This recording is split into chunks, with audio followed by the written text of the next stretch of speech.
Hello, and welcome back to Down the Rabbit Hole. Today, we're going to be talking about the Danvers State Mental Hospital. Go to a rabbit hole on that. But if you're new here, hit that like button, ring that bell for notifications. Also, please subscribe. Help a girl out.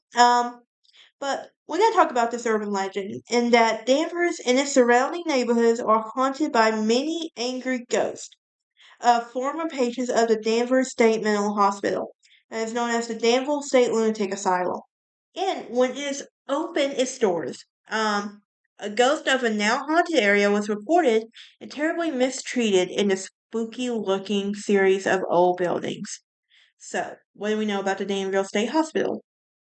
We also know it is known as the State Lunatic Hospital at Danvers, the Danvers Lunatic Asylum, the Danvers State Insane Asylum, and it was a psychiatric hospital located in Danvers, Massachusetts, and it was built in 1874, opened 1878, under the supervision of a prominent Boston architect, Nathaniel Jeremiah Bradley, on an isolated site in rural Massachusetts, and it was a multi-acre, self-contained psychiatric hospital designed and built accordingly to the Kirkbridge Plains, despite being included in the National Register of the Historic Places in 1984. The majority of the building was demolished in 2007.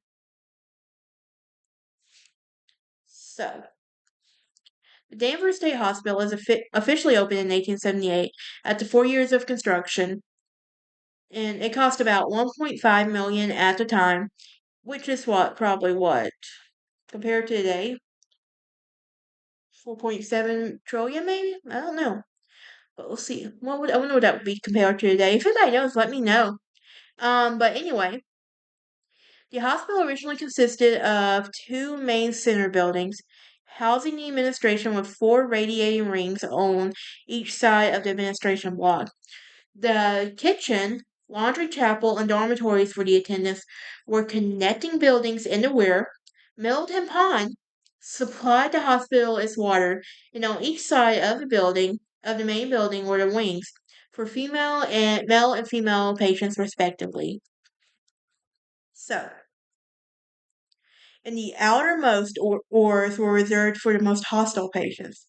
So, over the next few years, new buildings will be constructed around the original Kirk Bridge, and alterations were made on the Kirk Bridge itself, such as a gymnasium, um, on the area of the old kitchen area of Celoria, which added onto the front of the doors.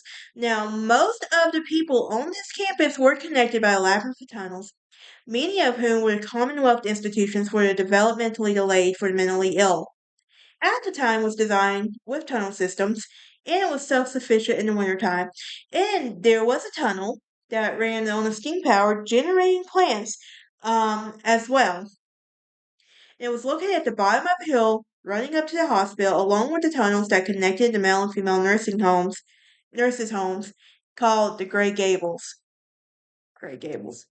Um, Boner Medical Center, machine shops, and pump houses, and a few others. Now, the original plan was to design a house to fill 500 patients with an attic space, potentially housing 1,000 more.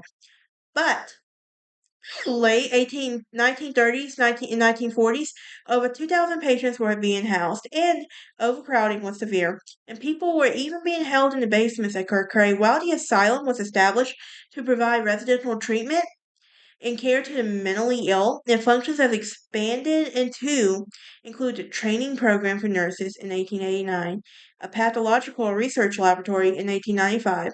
In the 1890s, and Dr. Charles Page, the superintendent, declared a mechanical restraint unnecessary and harmful in cases of mental illness.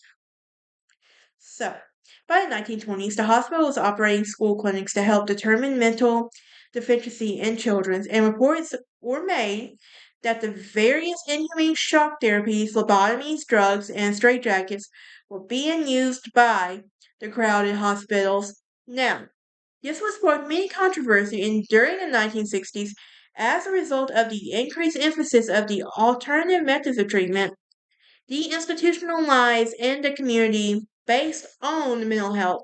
The inpatient population started to decrease, and massive budget cuts and in 1960 played a major role in the progressive closing of Danvers State Hospital.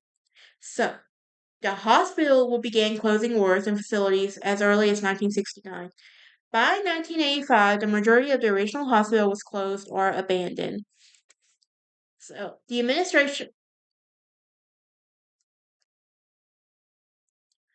And demolition would take place in December 2005 when the property was sold to Avalon Bay Community and a residential apartment developer. Ugh.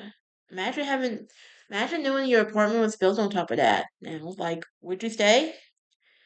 But a lawsuit was filed by a local preservation forum to save the demolition hospital, including a Kurt K building that was listed at the National Register, and this did not stop the process. However, the demolition of most of the buildings began in January 2006, with the intent to build 497 apartments on a 77-acre site.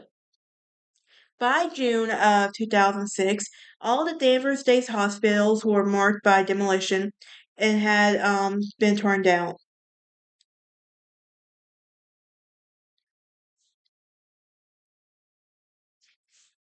So on April 7, 2007, four of the apartment complex buildings and four of the Avalon Bay construction trailers burned in a large fire visible to Boston from Boston, nearly 17 miles, and damage was confined mostly to the buildings under construction on the eastern end.